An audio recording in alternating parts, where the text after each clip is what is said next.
welcome to the lab in this part of it. I want to talk to you guys a little bit about Pharmanex, where Pharmanex came from, but I don't want to go through the history of Pharmanex. That's actually the first presentation when you get back upstairs. I find it's a lot better to be able to see it on PowerPoint as you go through it. But Joe Chang was the founder of Pharmanex, founded it in 1994, and then Nu Skin purchased him and his scientists and came over here. He's now our chief scientific officer. He's the chief scientific officer now over both Pharmanex and Nu Skin, so both the nutrition and the skincare.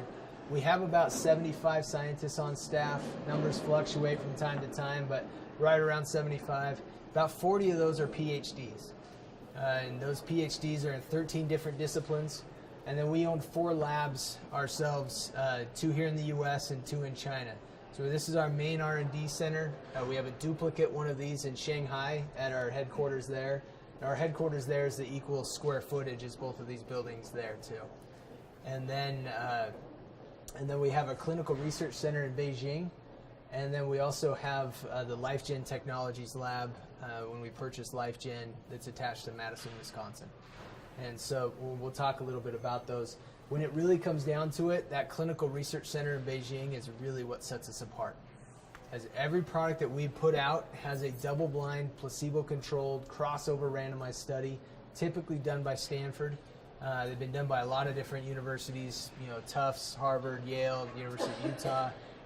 But Stanford we have an exclusive partnership with them. We built them their science department, and we have a first right of refusal of anything they develop for 20 years. I think we're about 5 years into it.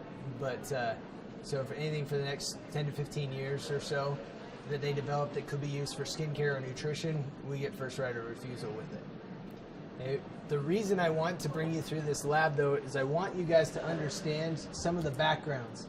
Like what I just told you about Stanford. Why would Stanford associate themselves with a network marketing company? You really think it was because we built them a science department and you couldn't get another company to build them a science department, or they wouldn't have the money themselves to just build their own building? You start to think about why would they risk. We all know the reputation of network marketing companies, right? You have to discuss it at some point. Okay? What you need to look at and go through and ask yourself is why would these people risk themselves with Pharmanex or Nu Skin? Okay, go through our scientific advisory board. So these people right here on the scientific advisory board, you got Dr. Lester Packer. Dr. Packer actually postulated the theory in his doctoral thesis that what he called there are good guys and bad guys in our body, and he called them antioxidants and free radicals. He's got the Packer Labs at UC Berkeley named after him. He's written 700 peer-reviewed white papers on the topic and 70-plus books. 69 of them are college textbooks. When I was taking a business course, a public speaking course at BYU, I thought, well, if I've got to do a speech, I might as well do it on something that's going to help me. So I did it on antioxidants and free radicals. I couldn't find a single book in their library that wasn't written by that guy. Not one book in their library. And he went on CNN Money and said, this scanner validates my entire life's work. And then asked to be on our scientific advisory board. Now, we pay these guys about $30,000 a year to be on there. This guy's worth tens of millions of dollars. Why would he risk his reputation, his name, to be associated with a network marketing company if he didn't think the science was real? These are the things you gotta ask yourselves, because you guys have the same questions, right? If you're a doctor, you came here, or a business person for that matter, but you came here to figure out if this was real, could I put my name behind it, and if I do, will I be embarrassed? Those are the questions that are in your mind. So go to Nu Skin USA, click on company, and then scientific advisory board, and start reading their bios. And ask yourself, why would that guy or that woman associate themselves with this company? Because it's not for $30,000 a year, guys. They're not risking it for that. As a business owner, you own an LLC and declare bankruptcy and still become the president, right? And nobody cares. As a scientist, your name's it. You can't hide behind it. If you become a fraud, it's over. So it's a little bit different. You got Koji Nakanishi right here. He's the head of the Columbia Chemistry Department. He is the one who discovered the active ingredient and did all the original research on ginkgo biloba. That's why we have a really good ginkgo product. Okay, you've got Dr. Paul Cox. So have you guys ever seen the movie Medicine Man? Sean Connery, old movie, but is loosely based upon this guy's life. He's spent 50-60% of his life sleeping in some rainforest, some jungle, somewhere in the world, looking at indigenous plants. He's an ethnobotanist. And he looks at all these different plants and says, why do people use them for what they're using them for? For instance, he was in the Amazon in Brazil, and he was at this kind of rite of passage ceremony where these boys were becoming men, and they're walking across coals. And as they walked across coals, when they finished it, they took these plant leaves and stuck them on the bottom of their feet. And he said, that's really interesting. Why would they do that? And so he took a whole bunch of those plant leaves and brought them back to the lab, ran them through some of the equipment I'll show you in a minute, and discovered a new compound that scientists didn't know existed. And that's the active ingredient now in a product that we have called Ice Dancer. It's called Firewalker. It's just to calm your feet. They're on fire, or they're just had a long day or whatever, and that's what it's for. Now that is all the products that he creates is part of a line that's called Epic, and anything that's an Epic product, a portion of the profit of whatever product it is goes back to wherever he discovered the plant that he put in it. So there's a baobab body butter lotion, and every time you buy one of those, they plant a baobab tree in Africa. The Firewalker, 25 cents of every bottle goes back to these people, where he found that. And we built a school down there. We built a bridge to get to the school because they just had a log before. So different things like that everything that he does is his way of giving back. But then you come down here, you got Dr. Thomas Prola and Dr. Richard Weindruck. So Thomas Prola and Richard Weindruck are the only two scientists to ever prove a theory of longevity. So if you ask any anti-aging doctor out there, is there a proven theory of longevity? The only one that's come back is caloric restriction. And so these guys are the ones that did that study. It's a 20-year clinical trial that they proved that if you eat a meticulously balanced 600 calories a day, that you will live longer and healthier. The problem is most of us ate more than that for breakfast. And so now all of a sudden we're in trouble, according to their study. But what they did in that study was they allowed us they did punch biopsies. And they actually patented, if you look up LifeGen and their patents, so Google LifeGen patents, you will realize that they have patented the ability to measure genetic expression by organ with the use of genetic heat mapping. It means it's a chip that we can look at your genes. There's 30,000 genes in the body, and we can tell how they're acting. And so this is what I want you guys to kind of wrap your heads around a little bit. You'll hear a lot more science of this later, where you get the dumbed down version of it right now, okay? So the dumbed down version of it is there's 30,000 genes in the human body, roughly. You have the exact same DNA when you were born as you do when you die. How come when you're born your skin is smooth as a baby's bottom and when you die it's not? How come when you're born you don't have much hair and when you die you kind of go back to not having much hair? Or it starts to go gray, or I've got lines or wrinkles. I don't have the energy I used to have. I don't have the stamina or the ability to build or maintain muscle. Why does that happen? Ultimately, it's because those genes act differently as you age. What these scientists at LifeGen figured out, and what we've been working with them on for about 13 years now, and funded their research, and we're about $250 million invested into this research. And we developed this technology called AgeLock.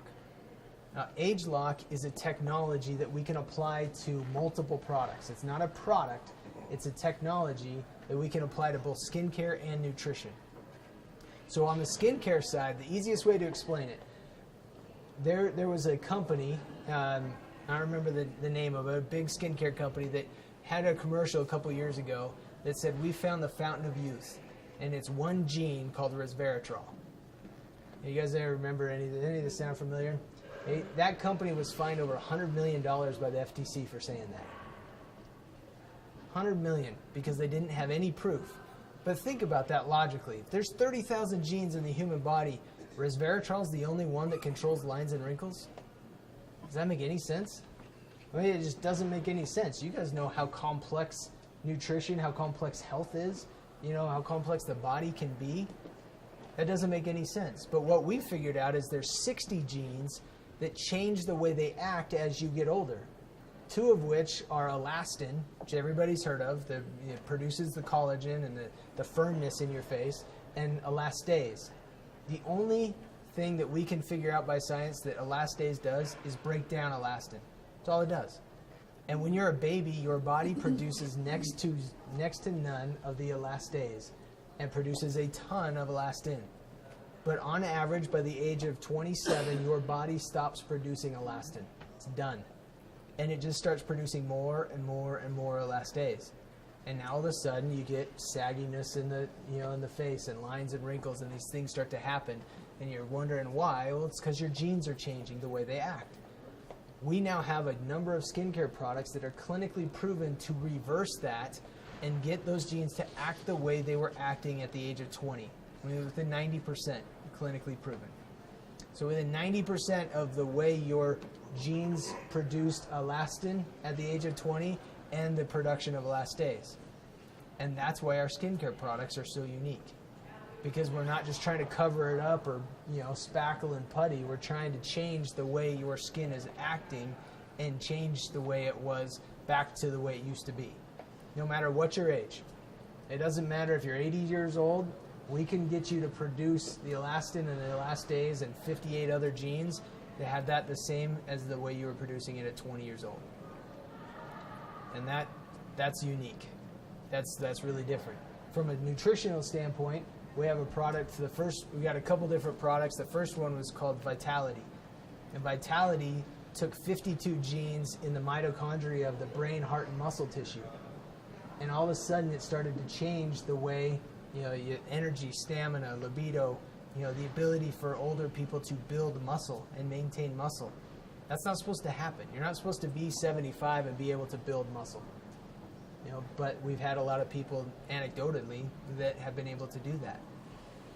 But from a clinical trial, from a study standpoint, within 90%, we can get that mitochondria functioning within 90% of the way it did when you were 20 years old.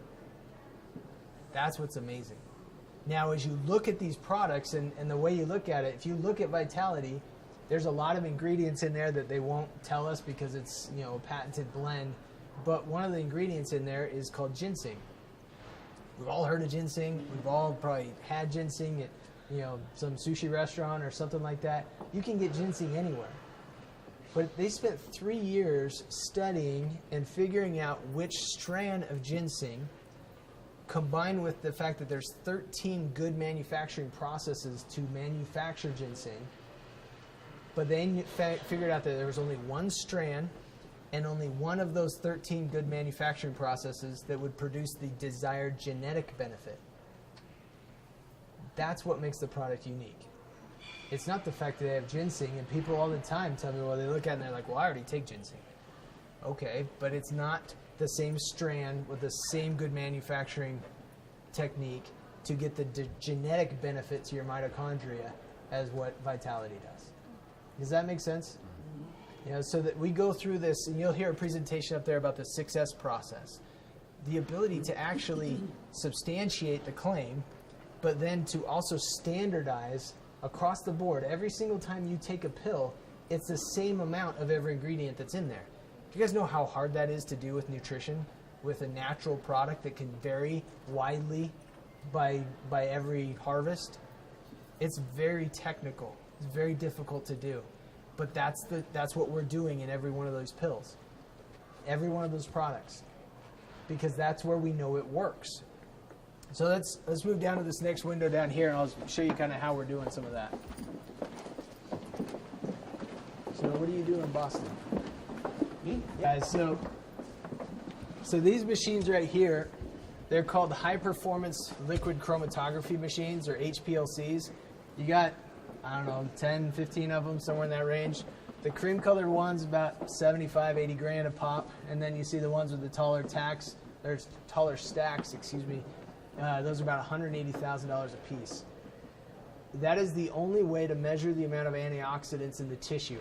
You would grind up, excise 4 square inches of skin, grind it up like hamburger, liquefy it, and run it through that machine to give you a number. Or you put your hand in front of a little blue light, and in 30 seconds you get that same number.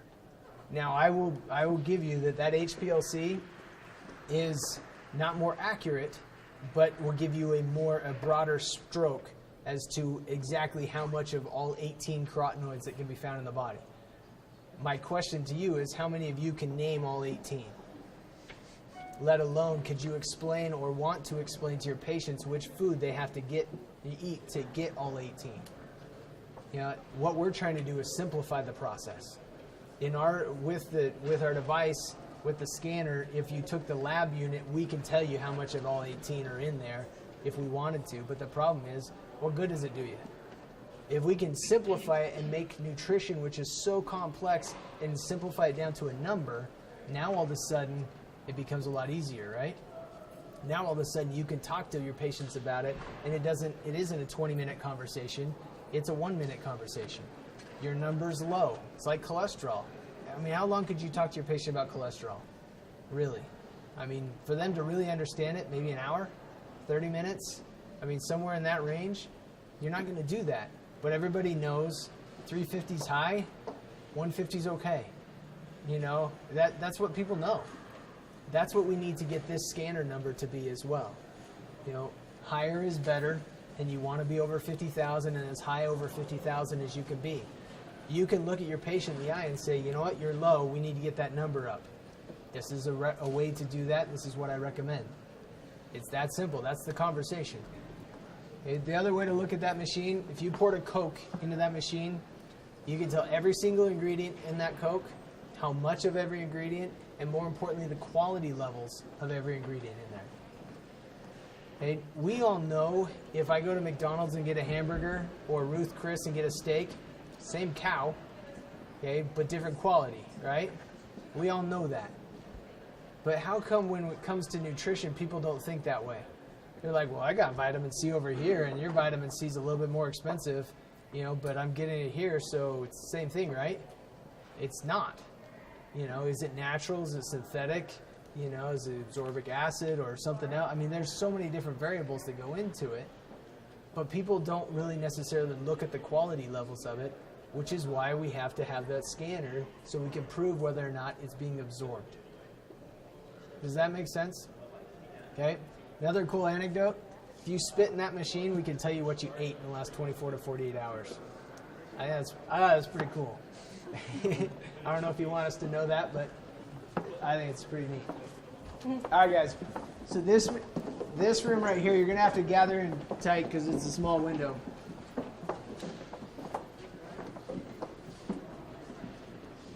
All right, so in the back, you got 2 machines in the back that have light towers or light stacks on them. Those are high-performance liquid chromatography with a mass spectrometer attached to it. What that means is that you have the ability to look at the compound or the molecule in 3D form.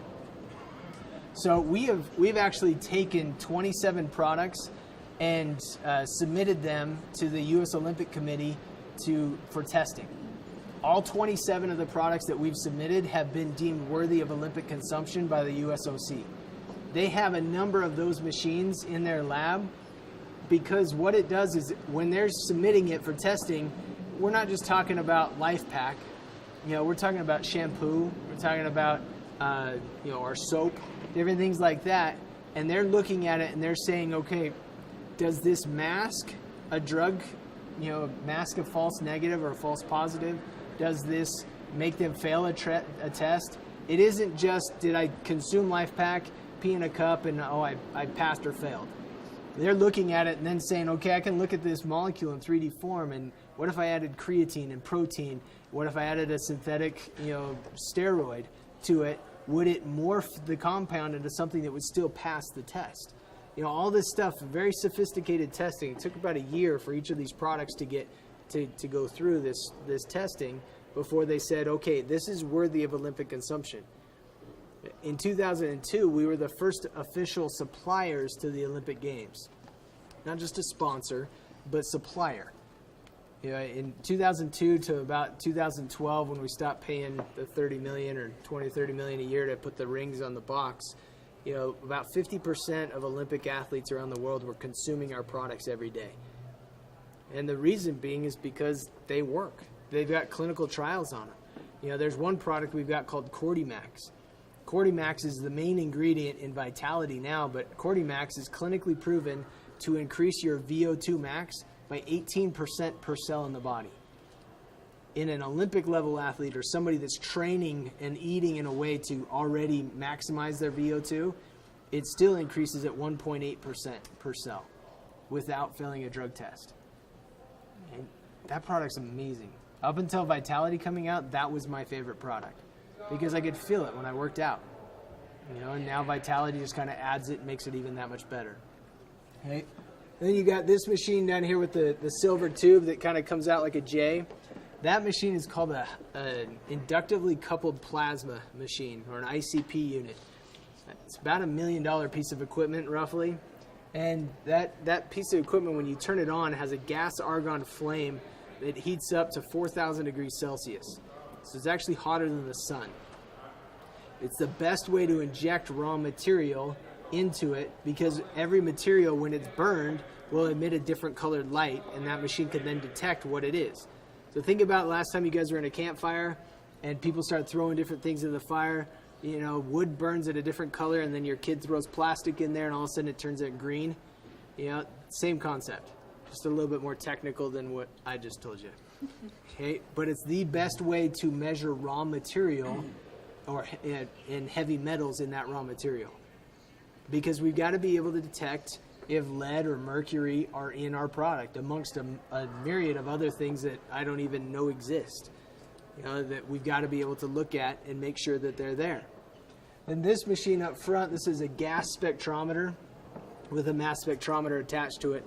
It'll measure things at 1 part per 50 billion, which is really a big number that doesn't mean anything. So look at it this way. If you took an Olympic-sized swimming pool, you dropped 1 drop of iodine into that pool, let it filter in that pool for an hour, and then random sample the pool, it fails that test. I think the last time you guys were in a public pool and know there's a lot more than 1 drop of iodine in there of something. But the fact is, why do we care if it's 1 drop of iodine in an Olympic-sized swimming pool? What's the big deal? Ultimately, because our product's called LifePak, our main family of products, our goal is that you take these for the rest of your life. I've been taking them twice a day, virtually every day for the last 15 and a half years. If it had a large content or even a fairly high content of lead or mercury, do you think I'd be feeling a little bit worse after 15 years of taking it, or a little bit, you know, or not as good as I do now? You know, and that's kind of the whole goal. They have to be able to measure this every single time. So on top of our scientists, we actually have about 50 to 70 quality control experts between here and Shanghai. And those quality control experts, they will random sample every single batch of raw material that comes from an approved vendor. So one of our PhDs is a pharmacognosist, and her job is to fly around to all of the sources and do soil testing and testing in their manufacturing facility, their drying facility. She's shown up to places before where the raw material is just laid out in the parking lot for drying. Turn around and drive out. You know, we're not taking product from that place. Everybody can make a good brochure, but if you don't have somebody that has the skills and the knowledge and actually goes to the source to find it, because to say that we could produce everything is just naive. We can't produce or control everything that we create. So we have to be able to test everything that comes in. So we reject about 80 to 90% of those that want to source us raw material. But then on top of that, we still reject close to 30% of shipments from an approved vendor. Guys, we're dealing with natural products. We're dealing with plants. It's pretty easy to introduce lead from upstream 3 miles that you have no control over, and all of a sudden your harvest is contaminated. Well, every single time these approved vendors come to us, bring us a shipment, they give us a manifest, and it says, we've tested for these 500 plus compounds, and you're good. If we don't have equipment like this and staffing like we do to random sample every batch of raw material that comes in, then we accept their manifest, right? But the reason we reject 30% of what we receive is because we have found E. coli, we have found salmonella, we've found high contents of lead and mercury and other pesticides and herbicides and different compounds out there that you don't want to be consuming in large quantities. You don't want them in your product. Now, between this building and the Salt Lake City airport, there's roughly 50 nutritional supplement companies. Pretty darn close. And I guarantee you that we have more scientists here than all 50 combined. We're the only ones with the equipment like this to random sample every batch. Then we send it to be manufactured, and then it gets random sampled after manufacturing, so you know by the time you put it in your mouth, it's been random sampled twice. If you never do this with us ever, my goal out of this tour is that you understand that you shouldn't take a nutritional supplement product from anybody but us.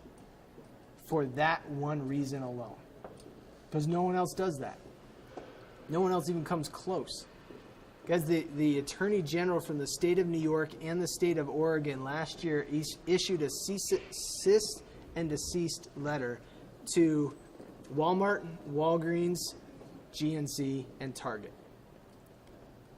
I mean, could you name 4 bigger supplement companies than those 4?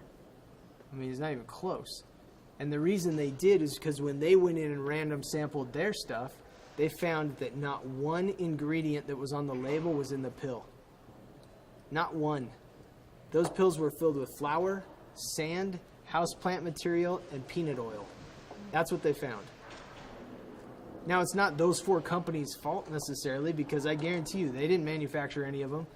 I'd be willing to bet they were all manufactured by the exact same person. And there's private labeled for each one of those guys. Now, they've fixed it and changed it and everything else. What I thought was funny is I pass a Walgreens on the way to taking my kids to school every morning. And the week that announcement came out of New York, our supplements at Walgreens were 50% off. You know, it's like, well, we got extra inventory. We'll just move it to Vegas, you know, or wherever else they put it. But same week. Guys, they're not gonna do anything about it unless you have the ability to measure. Now, here's where it becomes a little bit different. If you're a healthcare provider, most healthcare providers, I come to you as a patient because I want you to tell me what to do. I want you to tell me, okay, these are the medications you may need. This is what's going on in your health. This is what you need to do.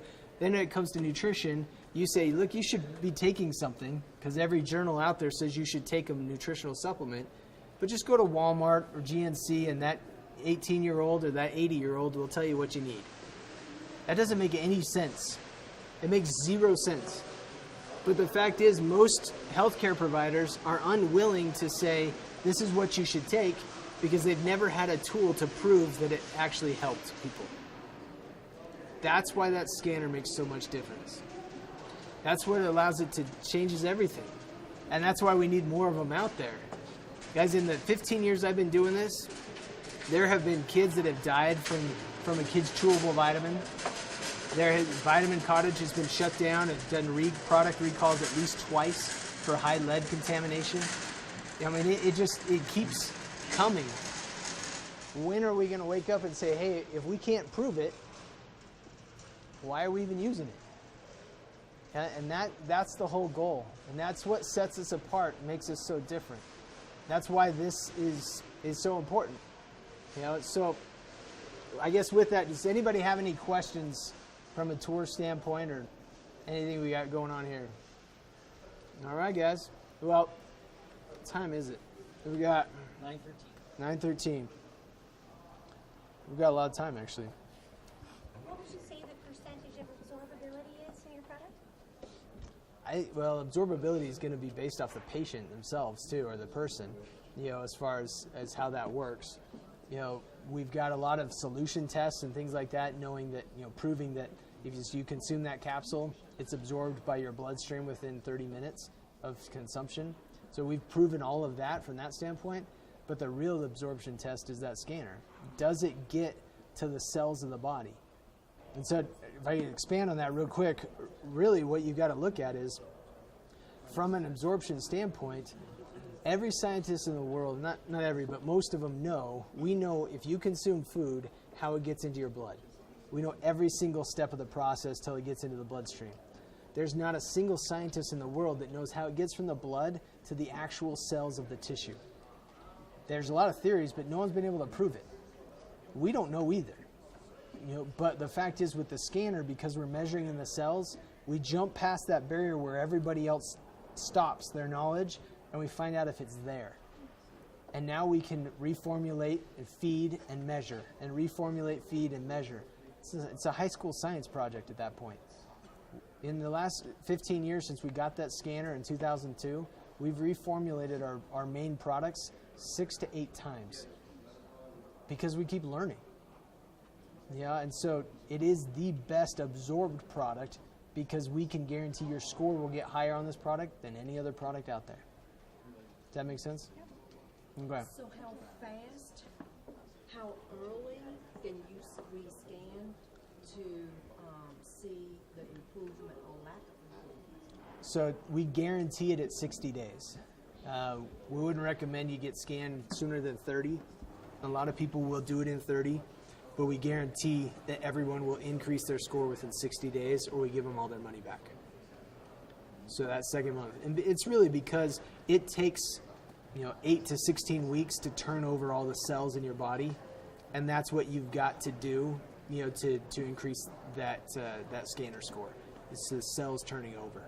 So you're telling me that the impact of the outcome of the product will settle in the tissue and the cells in 6 to 18 weeks, and the scanner can pick up the difference in 30 days, but not sooner than 30 days. Yeah, you can pick up difference sooner, but the fact is, there's no way to consume LifePak today and tomorrow have your score go up. It doesn't work like that. Your blood score, your blood serum level could go up, but not the cells. It takes longer. It's a slower median of change. Think of it this way. You got blood glucose levels that you check hourly, multiple times throughout the day, and then you have the A1C that's measuring the damage over the last 90 days, right?